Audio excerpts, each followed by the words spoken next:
Breaking చూస్తున్నాం. Nizam college girls హాస్టల్లో UG విద్యార్థినులకు మాత్రమే అడ్మిషన్లు ఇవ్వాలి అంటూ విద్యార్థులు ఆందోళనకు దిగారు. హైదరాబాద్ బషీర్బాగ్ చౌరస్తాలో రోడ్డుపై బైఠాయించారు.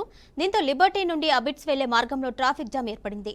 విద్యార్థులు ప్రిన్సిపల్కు వ్యతిరేకంగా నినాదాలు చేశారు. నిజాం కాలేజ్లో 2022లో యూజీ విద్యార్థినులకు గర్ల్స్ హాస్టల్ నిర్మించారని తెలిపారు.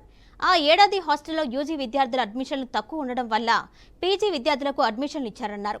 అయితే ఈ ఏడాది యూజీ అడ్మిషన్లు ఎక్కువ వచ్చాయని, వారికి హాస్టల్లో అడ్మిషన్ దొరక్కపోవడంతో బయట ప్రైవేట్ హాస్టల్లో ఫీజులు కట్టలేక అవస్థలు పడుతున్నామన్నారు. ప్రిన్సిపాల్ బయటకు వచ్చి యూజీ వాళ్ళకే హాస్టల్ అడ్మిషన్లు ఇస్తామని హామీ ఇస్తే ఆందోళన విరమిస్తామని విద్యార్థులు తెలిపారు.